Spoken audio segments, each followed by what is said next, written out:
إنه من يتقي ويصبر فإن الله لا يضيع أجر المحسنين. And if a person lives with taqwa, as in makes decisions conscious of Allah Rabbul Izzah, وَيَصْبِرْ, and persists on it, perseveres, فَإِنَّ اللَّهَ, verily Allah Rabbul Izzah, لَا يُضِيعُ أَجْرَ الْمُحْسِنِينَ, will not let the reward of the righteous perish. And a beautiful story that personifies this notion is the story of Qadi al-Maristan, whose name is Muhammad ibn Abdul Baqir. Muhammad ibn Abdul Baqir was a person who was in Mecca, and in those days life was difficult. There was no institutions that would pay, and he was living rough and provisions were little. And one day he says hunger drove him out of his home, where he's looking for something to eat, and he doesn't have any money to spend on himself and buy and purchase something to eat.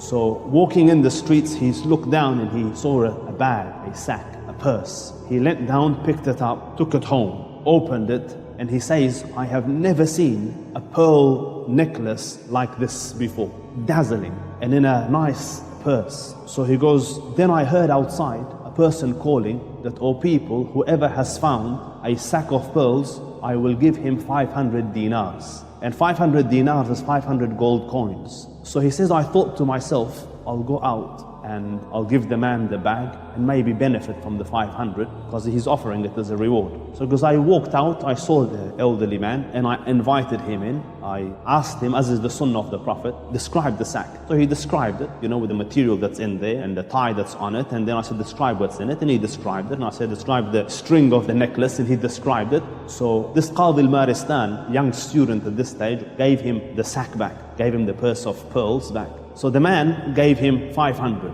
And this is where you see the taqwa of a righteous person. So he to himself recognizes that, listen, I have no haqq on this money, because essentially the good was his and I've just returned it. That's his right.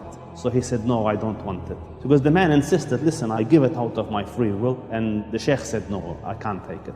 So the elderly man went, and time passed, and this Muhammad traveled from Mecca to another land in search of knowledge and teaching. And he says, I boarded a boat to cross the sea, and the boat shattered, a storm came, it broke, everyone drowned and all their wealth and stuff drowned with it. I just held on to a plank and kind of was being tossed and turned by the waves, and eventually it landed ashore. And when it landed ashore, I dragged myself up and I walked inland, and I found a masjid and I sat in the masjid. And sitting there, again, a righteous individual, he's busy and probably reading Quran, and the local people, time for salah comes, and they come and they look at him, and alhamdulillah, the sign of piety and deen is on him. So they go, can you lead the salah? So he goes, I moved forward and I led the salah. So they liked my voice and they liked that he could read. So people gathered around me, can you teach us the Quran and be our imam? So he goes, I obliged, because my situation is dire. And from this, Allah Rabbul Izzah sent some provision my way. People would pay, and there was a stipend assigned to him for the imamate probably, and he continued like this. So because I stayed there some time, and then I found in the side of the masjid some parchment, some writings of Quran. So I looked at it and I started to read it, and they saw that I can read. So they go, you can read and write? He goes, yes, I can read and write. So he goes, they brought their kids and enrolled them with me, and they increased my pay, and they said, listen, we can't let you leave this place, you have to stay here and you have to teach our kids. And because you're staying here, you're a young man, you need to get married. We have a young orphan girl here who has some wealth left to her, so why don't you marry her? So he says, I refused, but they insisted, so eventually I relented.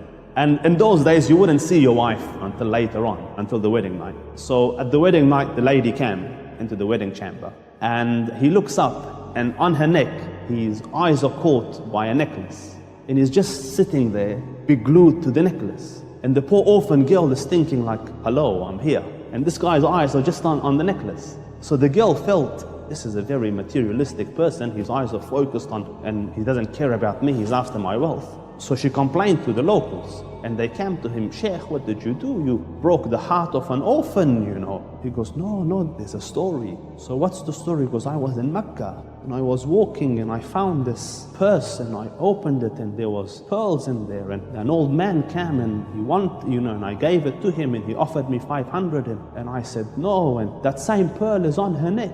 So they started to say, Allahu Akbar, Allah, he started screaming until everyone in the island gathered. So he goes, what's going on? They go, there's a story. That old man came here, this is where he was. And he used to make dua, Ya Rab, I have not seen a more decent man than that young man. Return him to me so that I could marry my daughter to him. But he passed away and Allah Rabbul Izzah accepted his dua, brought you here, and subhanallah, you married the girl. And not only that, the pearl necklace is still within his family. And this is the verse of Allah Rabbul Izzah, that if you live Allah conscious and persevere, He did the difficult days, but then Allah will recompense. Your reward will not perish. It will come. Just be patient, persevere, bear the difficulty, wait a little bit longer. It's darkest just before Fajr time. May Allah Rabbul Izzah grant you the capacity to bear difficulty in the path of Allah Rabbul Izzah, and may Allah grant you ease and comfort